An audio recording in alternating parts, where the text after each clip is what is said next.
Une jeune fille pauvre épouse un millionnaire de 73 ans. Et une semaine plus tard, elle est choquée par ce qu'elle découvre.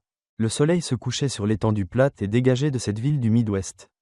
Peignant le ciel de nuances d'orange et de violet, la maison des Thompson se dressait au bout d'un chemin de terre. Sa peinture écaillée et ses fenêtres voilées par des années d'usure. À l'intérieur, Sarah Thompson, une jeune femme mince de 20 ans, aux yeux fatigués et aux mains calleuses, s'affairait à la table de la cuisine, triant des factures en retard empilées devant elle. La toux de sa mère résonnait depuis la pièce voisine, un bruit qui était devenu le sinistre fond sonore de leur quotidien. Sarah appela faiblement sa mère. « Tu pourrais m'apporter un verre d'eau ?»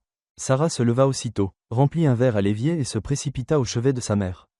Celle-ci, pâle et frêle, lui adressa un sourire épuisé. « Tu devrais te reposer, maman, je vais trouver une solution, » murmura Sarah, même si le poids de ses mots lui semblait mensonger.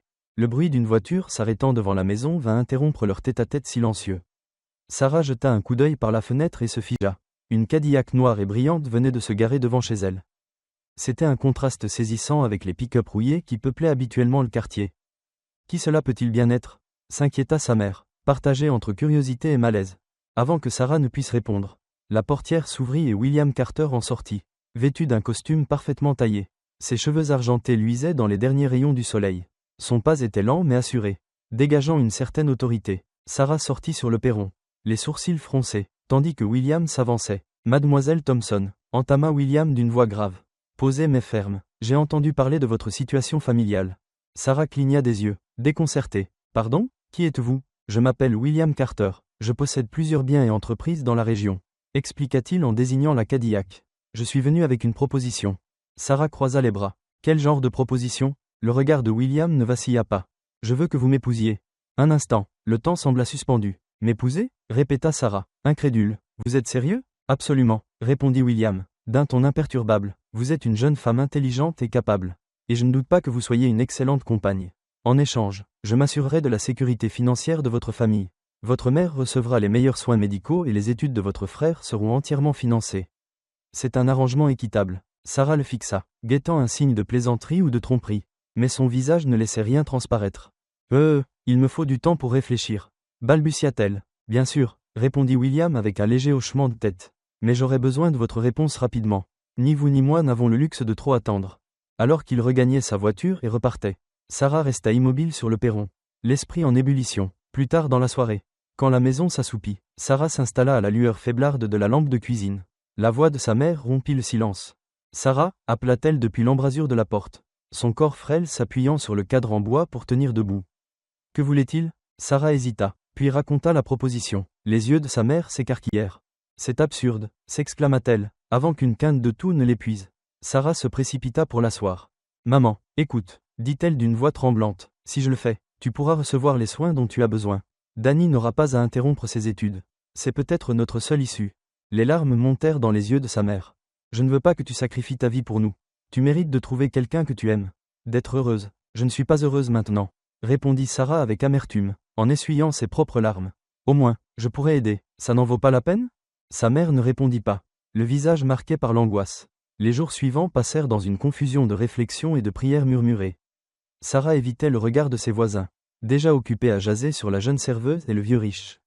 Le dilemme lui pesait, mais à mesure qu'elle entendait la toux de sa mère empirer et que les factures s'entassaient, la décision se dessina. Le matin du mariage s'éveilla sous un ciel clair et froid, devant un petit miroir, dans une robe de mariée empruntée dont la dentelle la grattait. Sarah se tenait, les mains tremblantes en ajustant son voile. Le reflet qui lui faisait face avait des yeux écarquillés, chargés de peur. « Est-ce que je fais la plus grosse erreur de ma vie ?»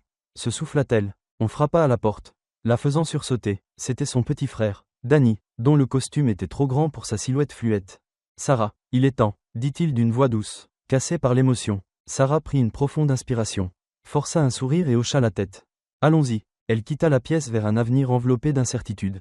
Le manoir se dressait au sommet d'une colline isolée dans l'État de New York, sa silhouette massive se découpant sur le ciel gris. Sarah sortit de la voiture noire et élégante, serrant fermement sa petite valise. L'imposante bâtisse se dressait devant elle, ses fenêtres sombres et peu accueillantes. À l'intérieur, le vaste hall d'entrée était aussi froid et inhospitalier que l'extérieur. Un sol de marbre poli s'étendait sous de hauts plafonds ornés de lustres en cristal. Tout évoquait la richesse, mais sans la moindre chaleur ni la moindre vie. Mary, la gouvernante de longue date, accueillit Sarah avec un sourire forcé. Femme d'une 60aine d'années au regard perçant, elle lui fit signe de la suivre. Voici votre chambre, Madame Carter, annonça Mary en ouvrant la porte d'une pièce modeste au 2e étage. La chambre était confortable mais simple comparée au reste de la maison. Merci, Mary, répondit Sarah en tentant un sourire. Et s'il vous plaît, appelez-moi Sarah. Mary lui rendit un hochement de tête pincé avant de tourner les talons. En sortant, elle ajouta, si vous avez besoin de quoi que ce soit, le personnel est là pour vous aider. Mais il vaut mieux ne pas poser trop de questions. Sarah cligna des yeux, le sourire lui mourant sur les lèvres. Que voulez-vous dire par là? Mary hésita mais ne répondit pas.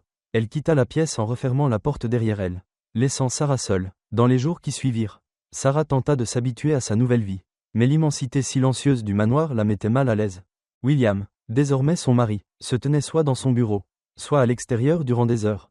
Leurs échanges, bien que courtois, restaient distants, comme si leur mariage n'était qu'un simple contrat. Un soir, Sarah trouva la force de le rejoindre pour dîner. La table, longue et massive, semblait ridicule avec seulement 2 personnes installées à ses extrémités. « Vous dînez toujours seul ?» demanda Sarah, dont la voix résonna légèrement dans cette salle gigantesque. « La plupart du temps », répondit William sans lever les yeux de son assiette. « J'ai beaucoup de travail. » Sarah insista. « Et quel genre de travail vous occupe aussi tard ?» La fourchette de William s'arrêta en l'air. Ses yeux glacés se posèrent sur elle. « Des affaires », répondit-il sèchement avant de se replonger dans son repas. Cette nuit-là, Sarah resta allongée, fixant le plafond orné de sa chambre. Les heures passaient quand un léger grincement brisa le silence. D'abord discret, comme des pas lointains, il se rapprocha jusqu'à donner l'impression que quelqu'un marchait dans le couloir. Sarah se redressa, le cœur battant. Elle se glissa hors du lit et ouvrit doucement la porte. Juste d'un cran, le couloir, baigné par la lumière de la lune, était vide. Le bruit cessa net. Le jour suivant, Sarah décida d'explorer la maison. Elle parcourut pièce après pièce, toutes plus luxueuses les unes que les autres. Mais la plupart étaient vides ou fermées à clé. Dans l'aile ouest, elle tomba sur une porte différente des autres. Solide, équipée d'une poignée en laiton et dépourvue de toute serrure apparente. En s'approchant, un frisson lui parcourut l'échine. Elle tendit la main vers la poignée.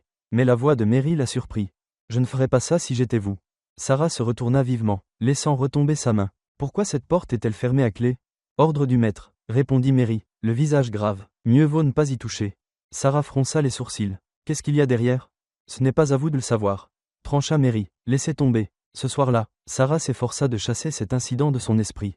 Mais le malaise persistait. Elle ne pouvait se défaire de l'impression que le manoir recelait des secrets que William était décidé à lui cacher. Tard dans la nuit, elle perçut le vrombissement d'un moteur devant sa fenêtre. En jetant un œil, elle aperçut William monter dans une voiture noire garée dans l'allée.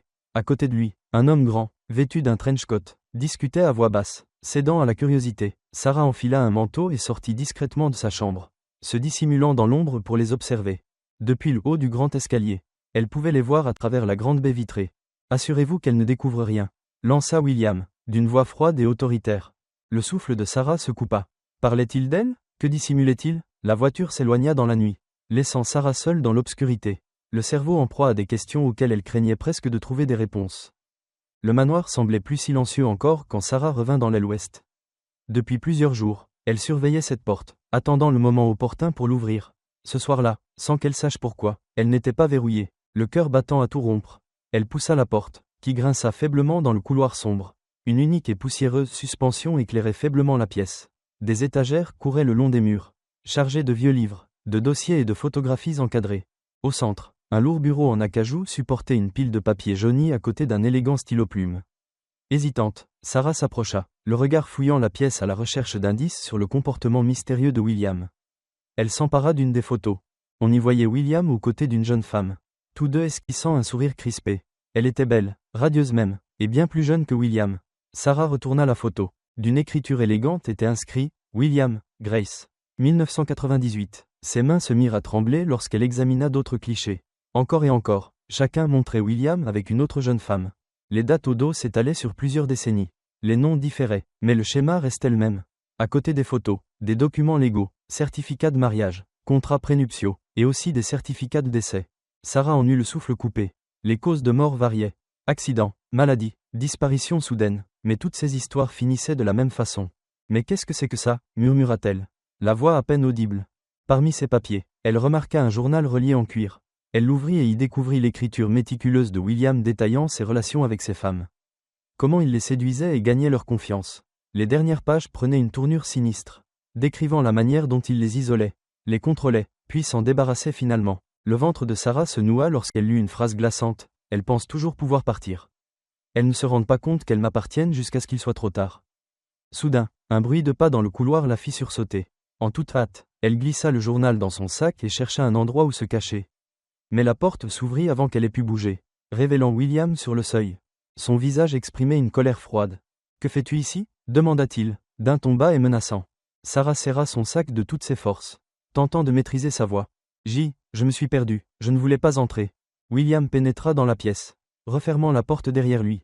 Son regard la transperçait. « Cette pièce est interdite, » dit-il, la voix glaciale. « J'ai été très clair. » Sarah avala sa salive. « Je voulais juste comprendre pourquoi tant de portes sont fermées. Pourquoi vous ne parlez jamais de votre passé ? » « Il n'y a rien à comprendre, » répliqua William d'un ton sec. « Tu n'as qu'à respecter les règles. » Rassemblant son courage, Sarah le défia. « Qu'est-il arrivé à ces femmes ? Tes précédentes épouses, où sont-elles ? Pourquoi n'y a-t-il aucune trace d'elles après leur mariage ?» La mâchoire de William se crispa. « Ça ne te regarde pas. Sarah, laisse tomber, pour ton bien. » Mais Sarah refusa de capituler. « J'ai le droit de connaître la vérité. Suis-je seulement l'un de tes projets ? Quelqu'un que tu jetteras quand tu en auras fini ?» Un instant, le visage de William sembla prêt à s'expliquer. Puis son masque froid reprit le dessus. « Tu es ma femme désormais. C'est tout ce qui importe. Ne me fais pas regretter ma générosité. » Ces mots glacèrent Sarah. Elle comprit alors être dans une situation bien plus périlleuse qu'elle ne l'avait imaginé. William n'était pas seulement un homme secret et autoritaire, c'était un prédateur. Faisant semblant de se soumettre, Sarah hocha la tête. « Je suis désolé, je n'aurais pas dû fouiner. » William l'observa quelques secondes, puis s'écarta. « Bien, maintenant, sors d'ici et ne reviens plus. » Sarah s'empressa de passer devant lui, agrippant son sac contre elle. Elle sentait son regard la suivre et une vague de dégoût la traversa. De retour dans sa chambre, elle verrouilla la porte et s'assit sur le lit, sortant le journal de son sac. Ses mains tremblaient tandis qu'elle en parcourait de nouvelles pages, y lisant des détails toujours plus perturbants sur les mensonges et les manigances de William. Sur l'une des pages, on pouvait lire en gros caractères. Elle pense pouvoir s'enfuir, mais elle n'y arrive jamais. Le souffle coupé, Sarah comprit qu'elle devait quitter cet endroit au plus vite. Mais William gardait toujours un œil sur elle. Les domestiques semblaient lui être loyaux, et la propriété était entourée de hauts murs et de caméras de sécurité. On frappa à la porte, et elle cacha précipitamment le journal sous son oreiller. « Madame Carter » fit la voix de Mary, tout en douceur. « Tout va bien ?» « Oui » répondit Sarah, la voix tremblante. « Tout va bien. » Mary resta un instant, puis s'éloigna. Sarah attendit que la maison retrouve son calme avant de ressortir le journal. Elle commença à échafauder un plan, mais ses pensées furent interrompues par des pas dans le couloir. Ils s'arrêtèrent juste derrière sa porte. « Sarah » appela William, d'une voix basse et menaçante. « Tu es éveillée ?» Elle ne répondit pas. La poignée cessa de bouger. Et après un long moment, les pas s'éloignèrent, des larmes lui montèrent aux yeux, tandis qu'elle prenait pleinement conscience du piège. Elle était enfermée avec un homme qui comptait faire d'elle sa prochaine victime. Mais elle refusait de se laisser faire, serrant le journal contre sa poitrine. Elle murmura « Je m'en irai, quoi qu'il en coûte ». Les jours passaient et l'atmosphère devenait de plus en plus oppressante. Sarah se confia à Mary, la gouvernante, dont la gentillesse discrète était devenue pour elle une source de réconfort. Un après-midi, alors qu'elles essuyaient la vaisselle dans la vaste cuisine, Sarah chuchota « Mary, quelque chose ne tourne pas rond dans cette maison. J'ai vu ce qui se cache derrière la porte condamnée. Je ne me sens pas en sécurité. » Mary s'arrêta, l'air grave, et jeta un coup d'œil autour d'elle pour s'assurer qu'elles étaient seules. « Je travaille pour M. Carter depuis plus de 20 ans, » dit-elle à voix basse. « J'ai été témoin de choses que je préfère oublier. Des choses que je n'arrive pas à expliquer. » Sarah la regarda, l'air suppliant. « Pourquoi rester ? Pourquoi ne pas partir ?» Mary secoua la tête. « Vous ne comprenez pas, il a des moyens de faire taire les gens. J'ai vu des employés disparaître du jour au lendemain pour avoir trop parlé.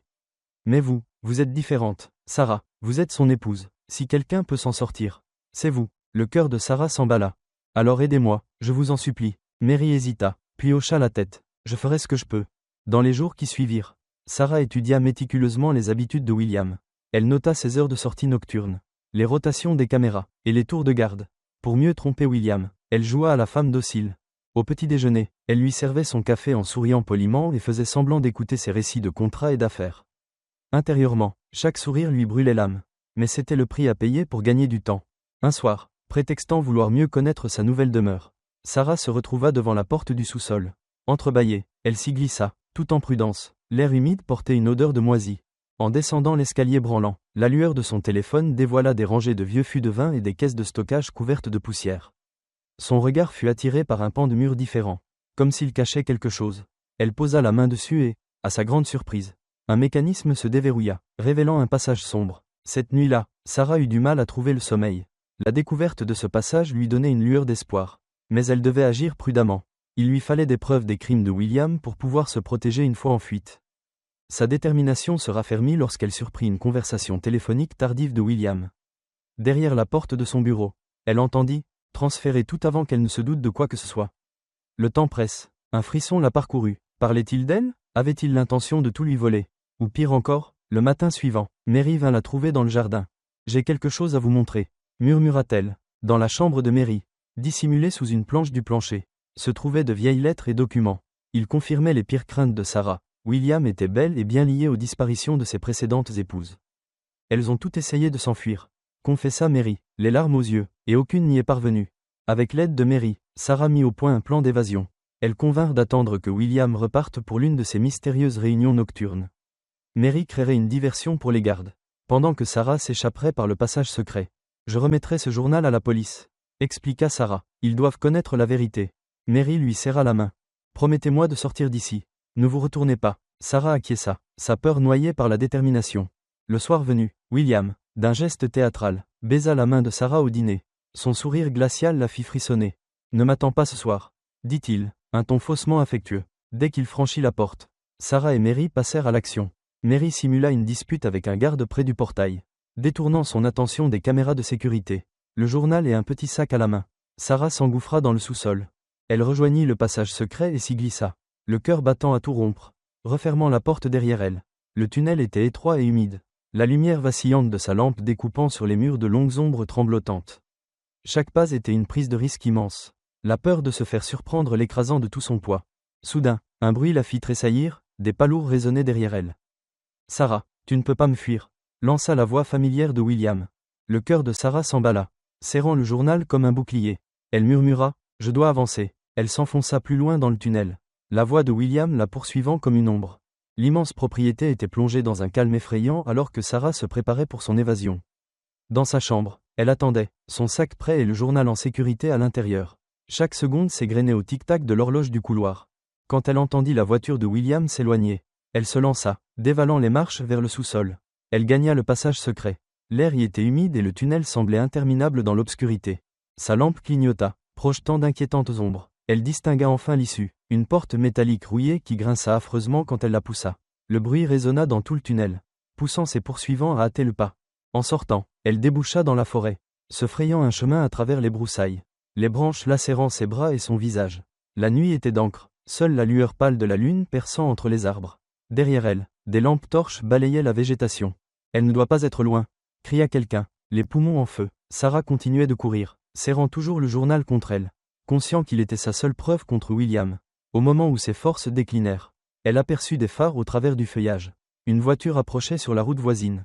Titubant vers le véhicule, elle agita frénétiquement les bras. « À l'aide, arrêtez-vous, s'il vous plaît !» La voiture pila net. Le conducteur, un homme d'une trentaine d'années, le regard vif et l'air déterminé, en sortit précipitamment. « Vous êtes Sarah ?» demanda-t-il d'une voix chargée d'urgence. « Oui, haleta-t-elle. Comment le savez-vous ? Je m'appelle James Carter. Je suis journaliste d'investigation. Je traque William Carter depuis des années. Montez, vite !» Sarah grimpa sans hésiter dans la voiture, serrant le journal contre sa poitrine. James démarra en trombe alors que des hommes surgissaient de la lisière du bois. Un 4x4 noir se lança à leur poursuite. « Accrochez-vous !» cria James en évitant une grosse branche sur la route. Sarah jeta un coup d'œil derrière elle, la peur la tenaillant en voyant le 4x4 gagner du terrain. « Ils ne s'arrêteront pas, souffla-t-elle, ils feront tout pour me ramener. Pas si on transmet ces preuves aux autorités avant, rétorqua James d'une voix ferme.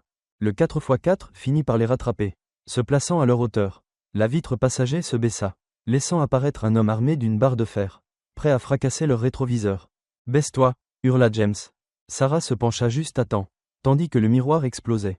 James braqua vivement, forçant le 4x4 à s'écarter et à plonger dans un fossé. Au fur et à mesure qu'ils approchaient de la ville, Sarah, fébrile, rouvrit le journal. Il y a tout ici, des noms, des dates, et même des détails sur la façon dont il a fait taire ses épouses précédentes. Tout est là, tiré bas. James acquiesça en la dévisageant. Avec ça et les informations que j'ai recueillies, on va enfin pouvoir le faire tomber. Mais il faut agir vite. Il ne lâchera pas l'affaire aussi facilement. À l'approche de la périphérie urbaine, le téléphone de Sarah vibra. Un message provenant d'un numéro inconnu. « Tu crois avoir gagné ? Ce n'est pas fini. » Le sang de Sarah se glaça. Elle montra le message à James, qui serra davantage le volant. « Il est aux abois, dit-il, et donc plus dangereux. Mais ne t'inquiète pas, la vérité est de notre côté. » Sarah hocha la tête, un éclair de détermination dans le regard. Alors finissons-en. Le jour où William Carter fut condamné, Sarah sut qu'elle ne l'oublierait jamais. Debout à côté de James, dans la salle d'audience, elle fixa l'homme qui avait failli briser sa vie. La justice énonça la liste de ses crimes, fraude, coercition, et implication présumée dans plusieurs disparitions. Sarah tenait toujours le journal, devenue pièce maîtresse du dossier. Le poids de ce long parcours l'envahit. Mais pour la première fois depuis des mois, elle se sentit soulagée. La presse fit ses gros titres sur l'arrestation de William, un magnat démasqué. Prédateur depuis des années, les familles de victimes sortirent de l'ombre, remerciant Sarah et James pour leur courage. Dans le cadre d'un accord judiciaire, le patrimoine de William fut liquidé afin d'indemniser ses victimes et leurs familles. Sarah, en tant que principale plaignante, en reçut une part. Pour elle, cet argent était un véritable salut. Elle put régler les dettes médicales de sa mère et financer la fin des études de son frère. Le soulagement dans leurs yeux valait plus que n'importe quelle somme d'argent. De retour dans sa petite ville natale, Sarah se reconstruisit peu à peu. Soutenue par James, elle ouvrit un centre d'accueil pour femmes en difficulté. Elle le baptisa New Beginnings, en hommage à son propre cheminement de survie et de renaissance. Rapidement, le centre devint un refuge pour beaucoup. Sarah y partageait son histoire sans réserve, encourageant d'autres femmes à reprendre leur vie en main et à se fier à leur instinct. « Votre passé ne vous définit pas », répétait-elle souvent, « votre courage pour changer les choses. » Oui, au fil de leurs projets et de leurs longues discussions au cœur de la nuit, Sarah et James se rapprochèrent. Ce qui n'était d'abord qu'une collaboration pour rendre justice se transforma en une véritable relation. James admirait la force de Sarah, sa capacité à rester lumineuse malgré l'ombre. Sarah, de son côté, était touchée par la détermination de James et son soutien infaillible face aux horreurs qu'ils avaient découvertes. Petit à petit, leurs réunions professionnelles tardives se changèrent en dîners complices, émaillés de rires, de rêves et de regards complices.